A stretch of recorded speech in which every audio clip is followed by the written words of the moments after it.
success in health, success in relationship, success in everything in your life. And so then we stay focused on the success side of it, not on the limiting belief side of it. The client typically is going to express those feelings. And we want to teach the coach how to acknowledge the expression of the feelings just by acknowledging what do they see and what are they feeling? What is that client feeling? Describe the feeling out loud.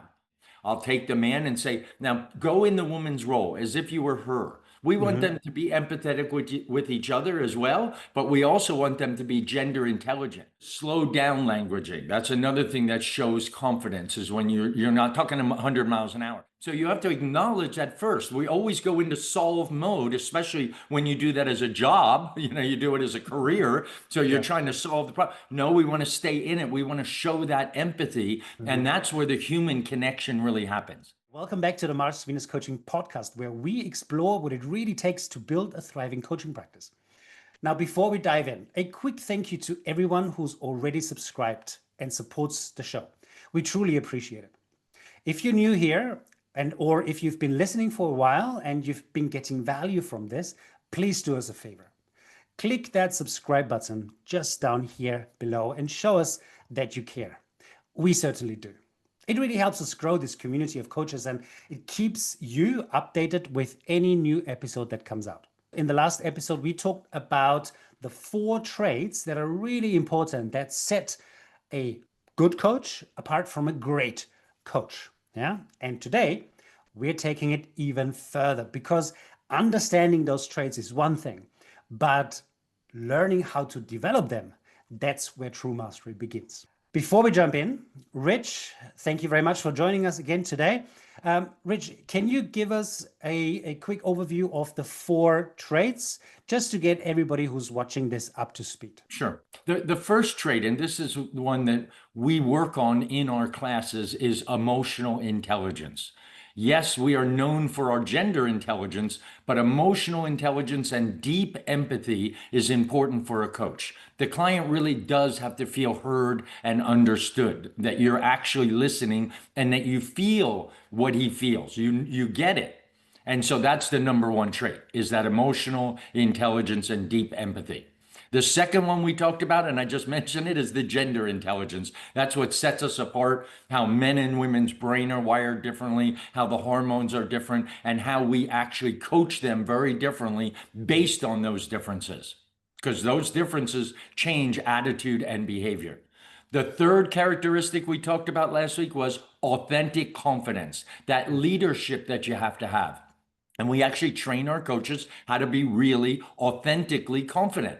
And I'm going to show you in a minute some of the techniques that we use in class in order to do that. And then finally, you do have to have an entrepreneurial drive. You have to have a commitment to success. You don't want to just have a client here, a client there, or whatever happens over time. You have to be proactive in running the business side of it, not just the client side of it. So those are the 4: the emotional intelligence, gender intelligence, authentic confidence, and the entrepreneurial drive.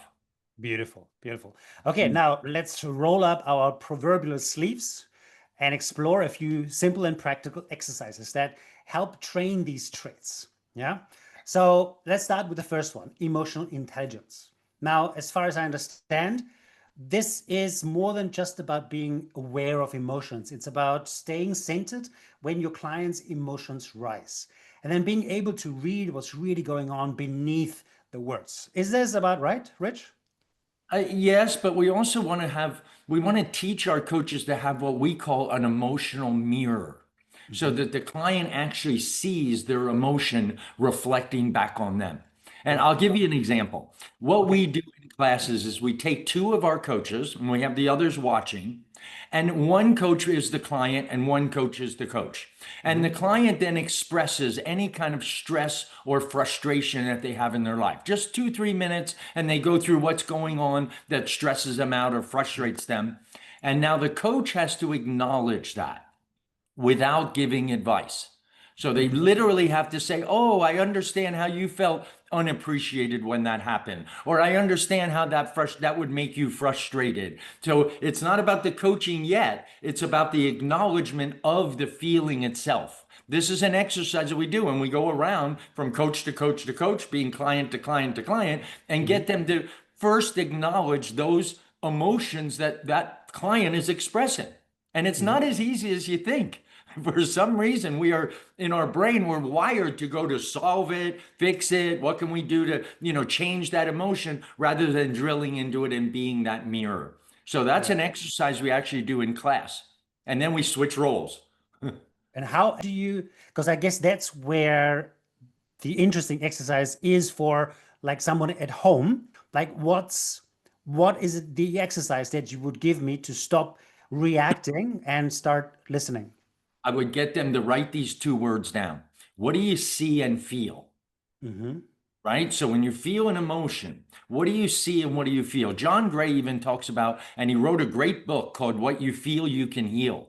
So Hmm. the client typically is going to express those feelings. And we want to teach the coach how to acknowledge the expression of the feelings just by acknowledging what do they see and what are they feeling? What is that client feeling? Describe the feeling out loud. Do you see what I mean? So that's very Hmm. different than trying to give advice or what they could do to get out of that feeling or to change, in their head to change. A lot of people deflect or distract, you know what I mean, to get them out of that feeling. We don't want to do that. We actually want to express what do I see and what is that client feeling in words to articulate the feeling. And that puts your brain not into solve mode, but Yeah. into empathy mode. Yeah. So I guess I could be, as a client, I could take that home now, and in every conversation, I could ask the person instead of like, giving advice, I could ask, how do you feel? Or what do you see? Is Exactly. that And then I want to acknowledge that. Oh, I understand why you would feel unappreciated or how you would feel, that upset about that. I get it.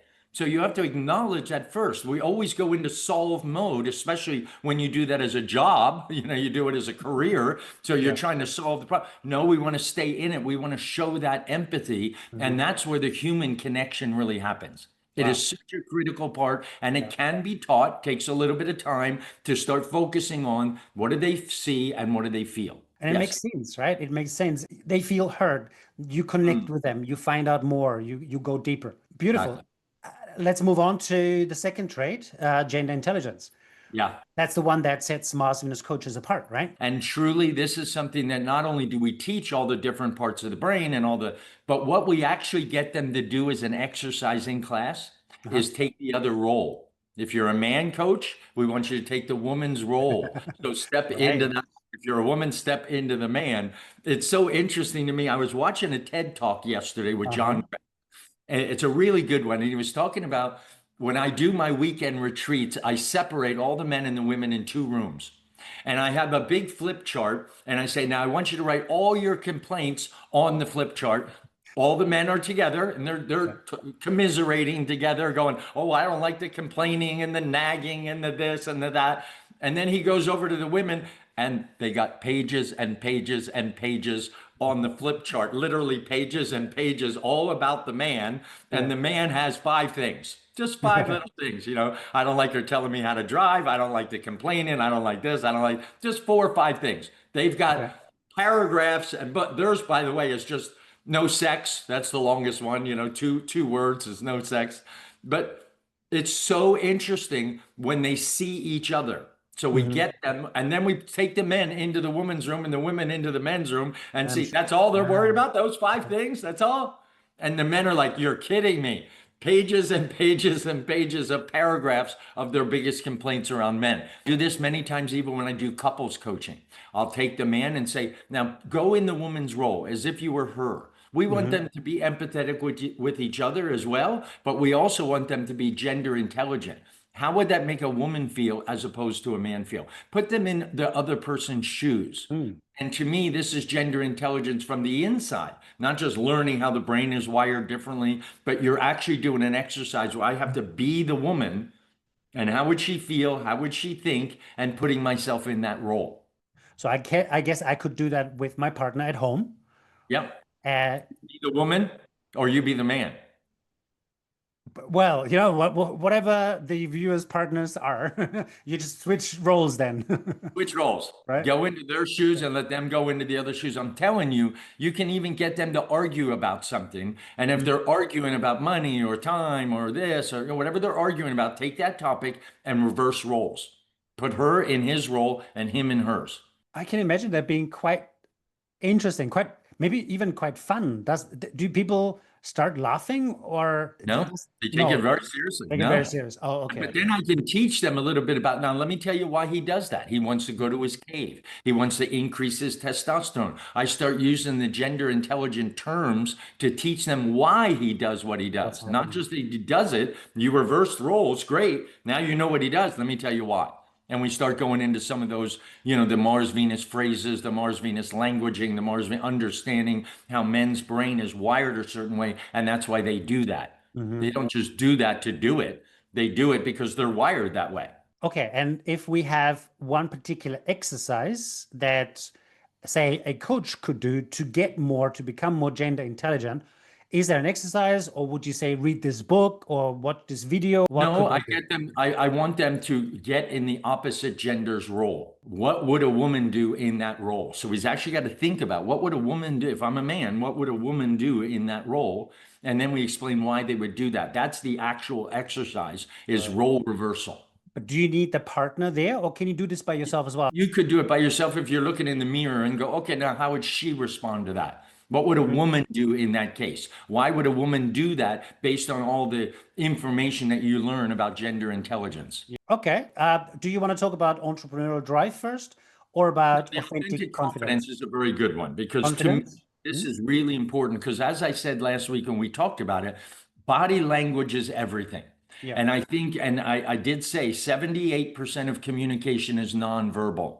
So we really, people are reading your body language, your shoulders back, your chest up, your chin up, how the tone of your voice, how, your facial expressions are all critical. Yeah. So what we do at Mars Venus to teach this is we actually get each coach to stand up in front of all the other coaches in class Hmm. and to actually present something. Hi, I'm a gender intelligent Mars Venus coach. And then once they're done, just 3, 4 minutes of presenting, what does everybody see? What is the body language that they're seeing? They get a lot of Hmm. feedback from the other coaches. I remember when I first started, my coach said to me, Rich, you're swaying. I went, what? He said, you're swaying when you present. For some reason, I was so nervous that I was on left foot, right foot. And Yeah. he goes, that is so distracting. I'm telling you, I never noticed that. I was just swaying back and forth. Those are little Yeah. things that you start to learn. Even my wife once said, you're like you're an Italian guy. You use your hands too much and it's too distracting. So I've tried to tone that down because I know body language is important. Once we do that, just 2, 3 minutes and get the feedback, then we do a couple deep breathing exercises. Really deep breath in and longer breath out. Deep breath in, longer breath out. We do that for about 3, 4 minutes on focusing on centering yourself. Now Hmm. present it again. And it's completely different after you do a deep breathing exercise. When you present the second time, the body language is completely different from the first time. Hmm. And the Now, feedback is very different also, by the way. I like that. I like that because exhale, I know that from yoga, exhale is relaxes. Exhale brings up the parasympathetic nervous system, so the Right. relaxation nervous system, and Right. it calms you down, right? So you're focusing on deep exhale, right?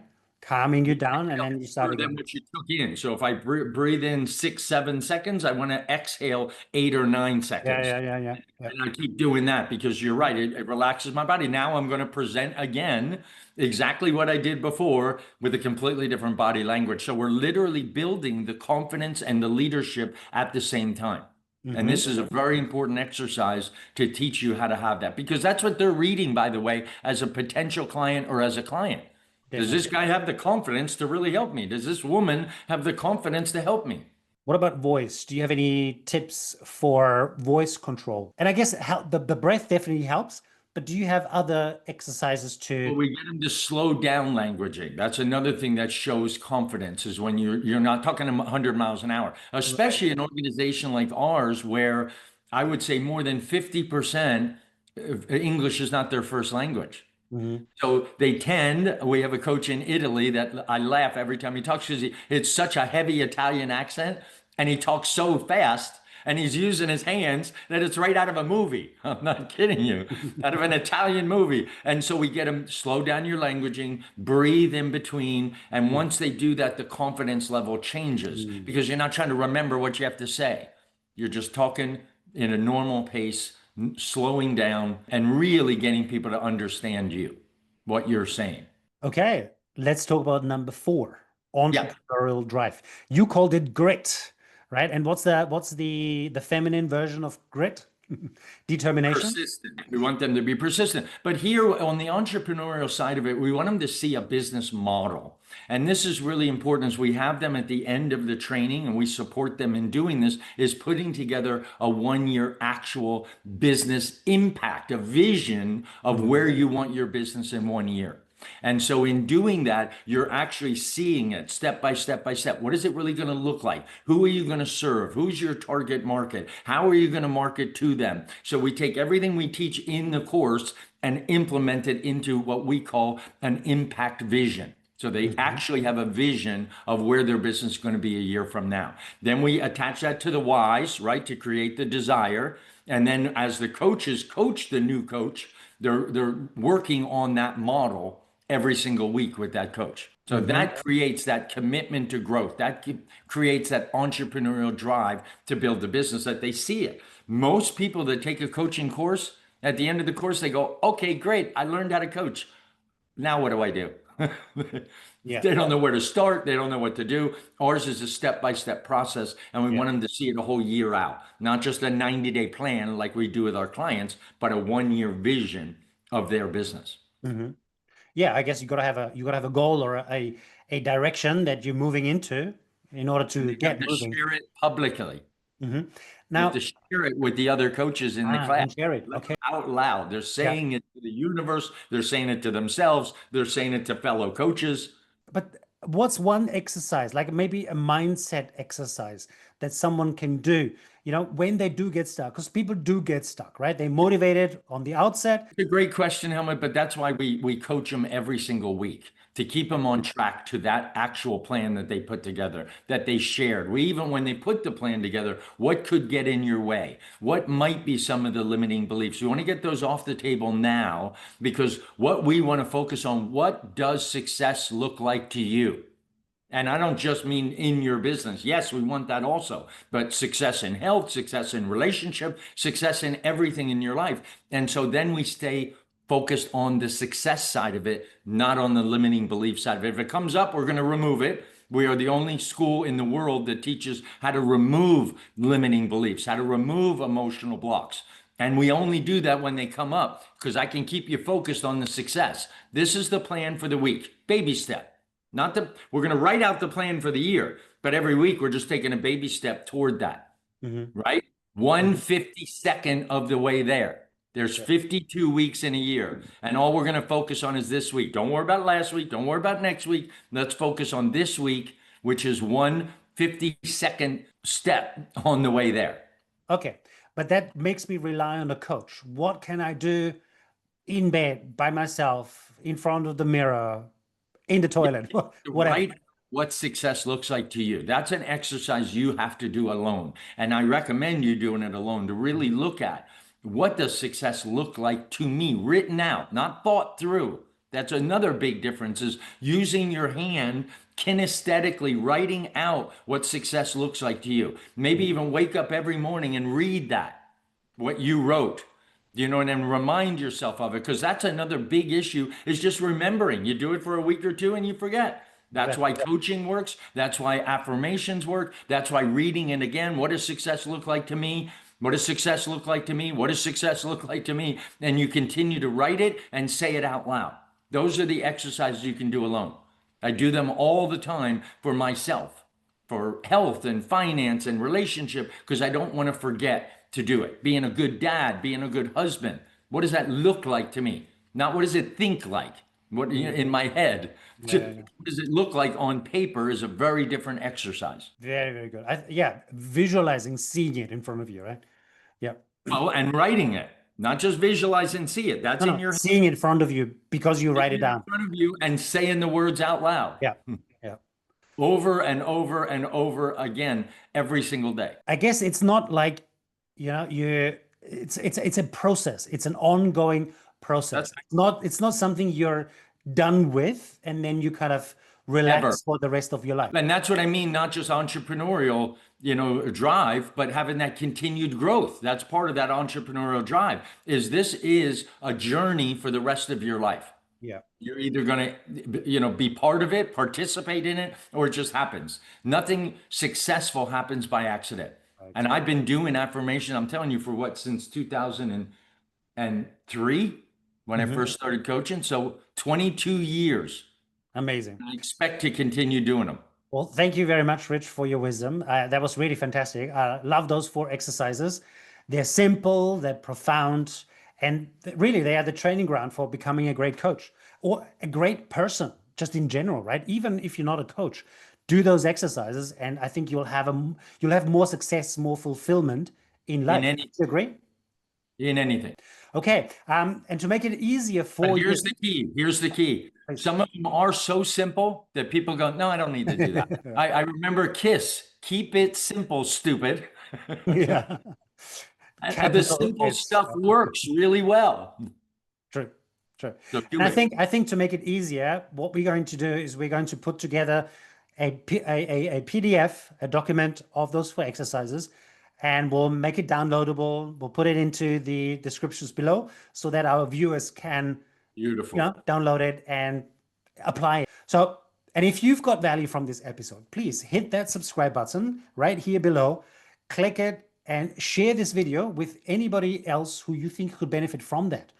Now, your support really helps us reach more people, and it keeps this community of coaches thriving. Thank you very much for joining us today. Thank you, Rich, for taking the time and sharing your wisdom. And we'll see you at home again next week for another episode of Mars Venus Coaching.